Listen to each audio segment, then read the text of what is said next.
commencer, pour faire taire les rumeurs, Morgan Priest, c'est ton vrai nom ou un pseudonyme que tu utilises sur Internet? Alors, Morgan, c'est mon vrai prénom, et Priest, alors c'est un pseudonyme que j'ai fait officialiser d'ailleurs, c'était une marque déposée à l'INPI, et j'ai fait ça il y a une dizaine d'années, mais alors là, justement, on commence fort, et je suis content que j'ai jamais vraiment abordé le sujet, c'est pas vraiment très important, mais il y a une dizaine d'années, quand j'ai commencé ma carrière dans le cinéma, j'ai été envoyé 3 semaines au Pays Basque pour un film, c'était un court-métrage à cette époque, et j'ai fait, et du coup, je cherchais un nom d'emprunt, tu vois, mais un nom qui sonne bien, qui fasse une bonne liaison entre Morgan et quelque chose de bien. Et en fait, j'ai choisi Priest, sachant que je ne savais pas sa signification, je ne savais pas du tout ce que ça voulait dire. J'ai appris plus tard que ça voulait dire prêtre. Et c'est vrai que j'ai un côté un peu prêtre, tu sais, côté un peu cintré, matrixien, tu sais. Et j'ai appris encore plus tard que ça voulait dire que c'était l'anagramme d'esprit. Tu vois, esprit. Donc, je crois que c'était un nom qui m'était prédestiné au final. Et donc aujourd'hui, c'est devenu aussi ma marque. Morgan Priest. Non pas pour faire un business, mais parce que c'est important d'avoir un nom déposé quand on est un réalisateur et aussi productif que moi dans le domaine public. D'accord. Mais Morgan Priest, c'est ton vrai nom? Oui. Ah, tu t'appelles Morgan Priest? Ah, Priest, hein. Oh putain, la classe, hein, s'il te plaît. Un peu de respect. Non, puis ça fait très gothique en plus, quoi. Morgan, ça change de Jean-François Legrand, hein. Morgan Priest. Non, mais c'est vrai. On va dire que ton esprit, ta bonté intérieure, tu y travailles et tu es venu à Jésus par là. Mais on voit aussi que ton apparence physique est importante pour toi. Oui, c'est vrai. Pourquoi tu mets ton apparence aussi une importance là-dessus? Parce qu'en fait, on est dans le monde de l'apparence. Est-ce que tu es obligé de sortir? Mon look n'est fait que pour l'esthétique. Elles disent quoi, les filles? Elles disent rien, me regardent. Et par exemple,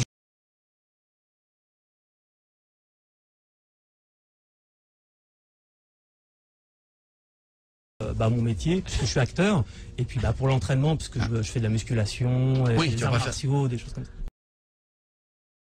Sur ton site internet, il y a écrit mon idole, Jean-Claude Van Damme. Oui. Ah. Alors ça nous a fait un petit peu bizarre. Parce que c'est un exemple de réussite pour moi. Il est parti de rien. Il n'y en a pas beaucoup qui peuvent se vanter d'avoir une carrière comme ça. Avant-dernière question, je sais que tu as des liens avec Dieudonné. Alors Dieudonné, il en pense quoi de ton christianisme? Dieudonné, lui, c'est quelqu'un de tout à fait particulièrement ouvert d'esprit. Donc lui, c'est le dernier à me juger par rapport à ça, par rapport à mon style vestimentaire, encore moins. Tu sais, ceux qui jugent beaucoup, notamment par rapport au style vestimentaire, on voit que ce sont des gens qui n'ont pas forcément beaucoup voyagé, qui n'ont pas une grande culture.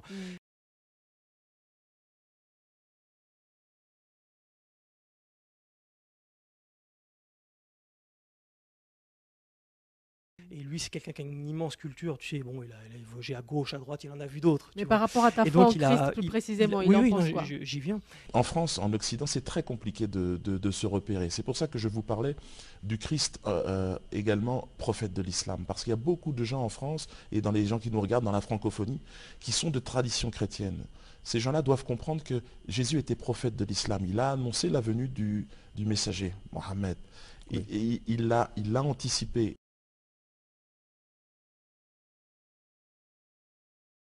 Et par rapport à tout ça, en fait, par rapport à tout ce que je représente et ma foi, je vais exposer, et il le sait, on en a beaucoup parlé. Pour lui, c'est pas un problème. Après, lui, il n'est pas vraiment chrétien, en fait. Que les chrétiens arrivent naturellement, d'ailleurs, dans l'islam.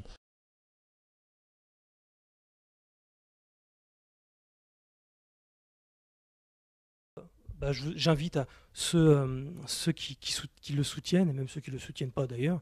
Parce que c'est le chemin naturel de la révolution qui est en train de s'organiser. Les valeurs de l'islam, c'est les valeurs du Christ. C'est les valeurs pour tous ces chrétiens. Ce sont des valeurs de paix, de fraternité, d'universalité.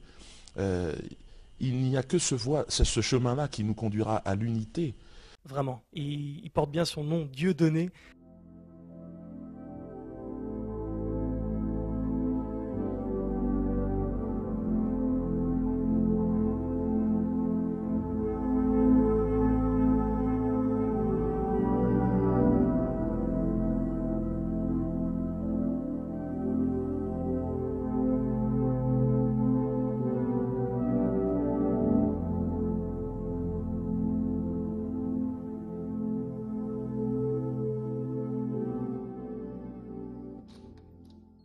il a vraiment quelque chose de...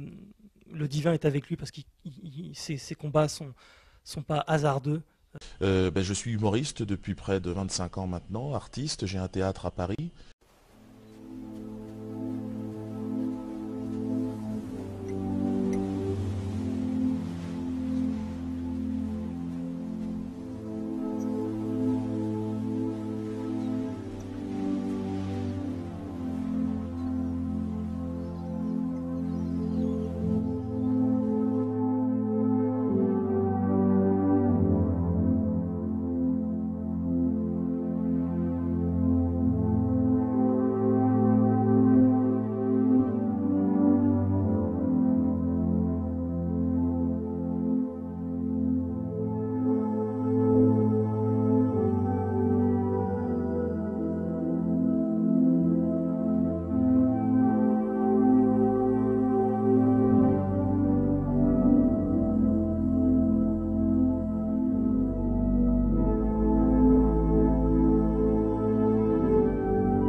Pourquoi tu buzzes? Pourquoi je buzz? Parce que je crée, je fais pas mal de vidéos sur le net.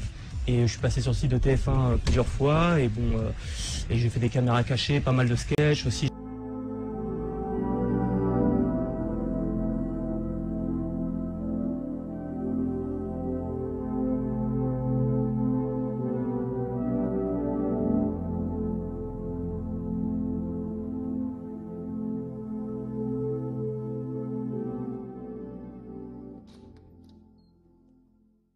Et comme j'aime bien aussi donner la parole à certaines personnes qui peuvent témoigner de Jésus-Christ, témoigner de la vérité. Voilà, ça m'a permis de faire un premier coup de promotion, même s'il n'était pas énorme. C'est un bon petit coup de promotion pour moi, et donc c'est que du bénéfice.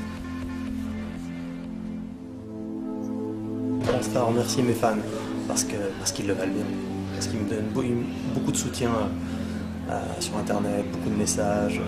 L'important c'est que je sois médiatisé, et tout ce que je fais sur le net soit vu un maximum de fois. Je me dis que ça a été très dur d'attendre, mais qu'enfin ça semble payer.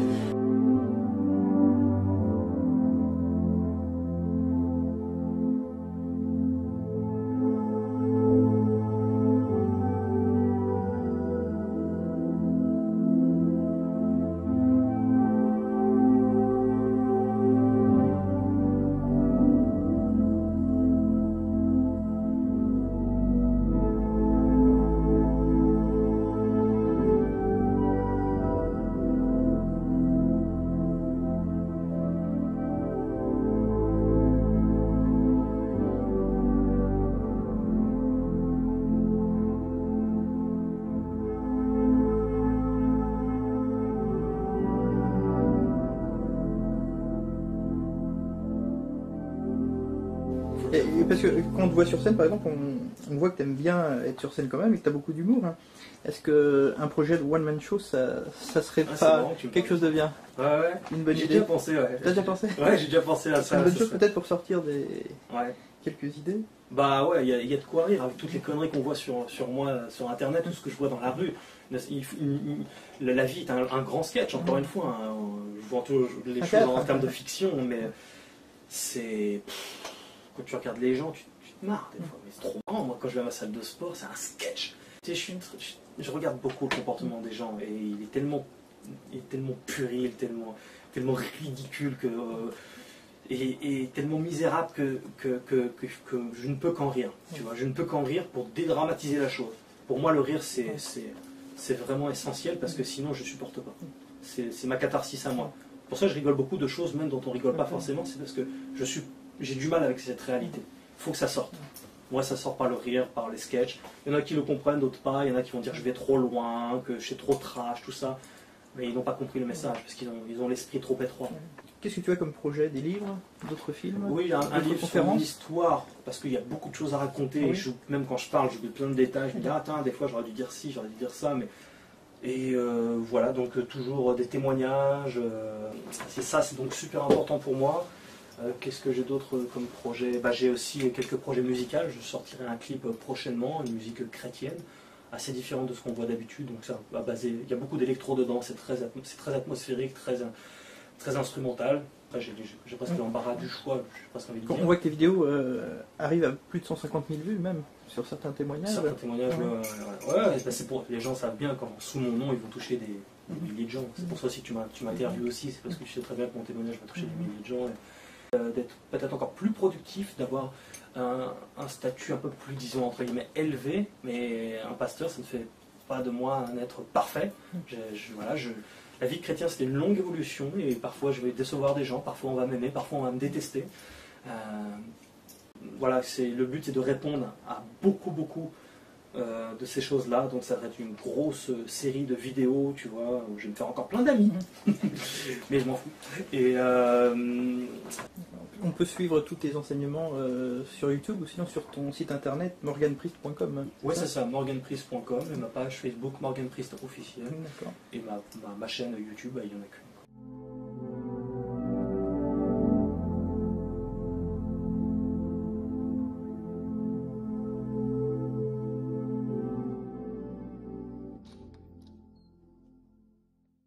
Donc, je suis Priscilla et je me tiens actuellement en compagnie de Monsieur Zoulou Lassan pour une interview.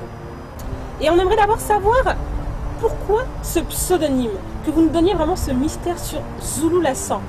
Pourquoi Zoulou Lassan et pourquoi d'ailleurs Zouloula et que signifie le chiffre 100? Bon, tout simplement parce que Zouloula déjà veut dire ceux qui viennent d'en haut, donc celui qui vient d'en haut, et sans le Père, je ne pouvais pas venir dans ce monde. Tout simplement. Donc le but de ce livre est de réveiller les consciences et de sortir l'homme de l'esclavage mental et spirituel. Parce qu'il est dit, je vais citer un verset biblique dans Proverbe 19:2, le manque de science n'est bon pour personne. Et donc la parole permet ici, à travers ce livre, que l'on puisse sortir complètement des griffes du mal. C'est le but de ce livre, que l'on puisse prendre conscience de son identité première avant la chute. Pourquoi ce livre est-il différent des autres livres dits saints? Est-ce que c'est un livre religieux? Est-ce que vous apportez une nouvelle religion?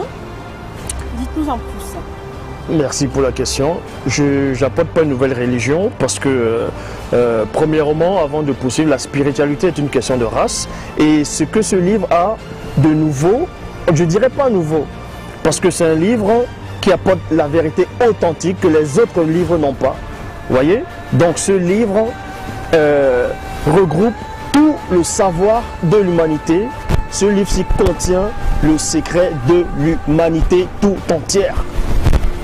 Et c'est la raison pour laquelle c'est différent de tous les autres livres religieux. À vous entendre parler, on a l'impression que ce livre vient donc pour rétablir une vérité.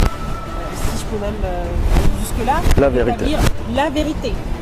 Donc dites-nous de quelle vérité vous parlez, monsieur Zoulou Lassan. Quelle est donc cette vérité-là?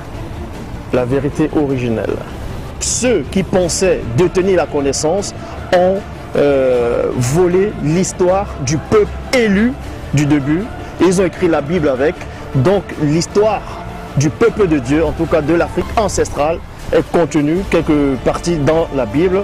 Et je viens récupérer ce qu'ils ont mis dans la Bible pour montrer l'importance de ce livre. Et j'apporte cette vérité-là à travers ce livre. Quand je dis j'apporte, c'est pas moi qui apporte la vérité, c'est l'esprit qui permet que j'apporte cette vérité à travers le livre pour libérer le maximum de personnes.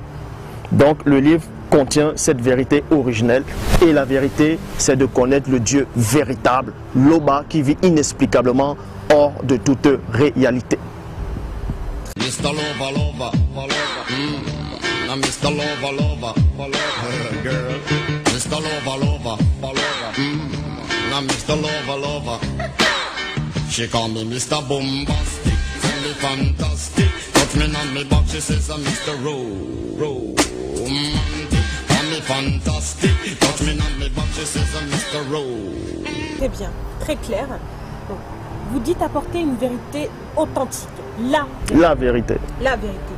Mais pourquoi ceux qui liront ce livre devront croire en ce qui est écrit dans ce livre? Pourquoi ils devront croire à tout ce qui est écrit dans ce livre? Bon, je ne dirais même pas pourquoi ils devront croire. Ils vont croire tout simplement. Parce que n'oublions pas que l'esprit en tout cas, de l'homme vient du monde spirituel. Et tout ce qui est contenu dans le livre vient aussi du monde spirituel. Et donc, quand l'homme lira ce livre, son esprit saura que ça, c'est la vérité authentique et originelle. Le monde occulte est en pleine ébullition. Ils savent que ce livre allait arriver. Parce que quand vous lisez dans Ésaïe 19, 20, on annonce la venue premièrement du Sauveur et un homme très important, de quelqu'un de mystérieux. Et cette personne est tout simplement en face de vous. Donc ce livre va changer la face du monde, je le dis, va changer la face du monde. Et ça va renverser le système religieux corrompu actuel. Maintenant que le livre est là, j'aimerais savoir, ou on aimerait savoir en tout cas, quelle est la prochaine étape pour vous? Est-ce que c'est la fin de votre mission? Et si tel est le cas, est-ce que vous allez mourir tel un simple humain? Ou vous allez passer par l'ascension comme le Christ pour rejoindre l'au-delà? Donc, pour mieux répondre à votre question, c'est le Père qui décidera quand est-ce que je dois arrêter la mission ou bien repartir auprès de lui où j'étais auparavant. Et pour ceux qui croient que vous êtes l'antéchrist, gourou d'une secte, qui malgré cela, achèteraient peut-être ce livre et le diront, est-ce que vous avez un message à leur apporter? Premièrement, quand vous dites qu'il y a certaines personnes qui peuvent penser que je suis un gourou c'est un chef spirituel. Et Christ lui-même aussi c'est un chef spirituel, donc on peut aussi traiter Christ de gourou. Et aussi une secte c'est quoi? C'est un groupe de rassemblement de plusieurs personnes. Donc à chaque fois que les gens vont se rassembler, on dira que c'est une secte. Bon, eh bien, Monsieur Zulula, cette interview touche à sa fin. Donc, merci d'avoir répondu avec une telle simplicité, vraiment.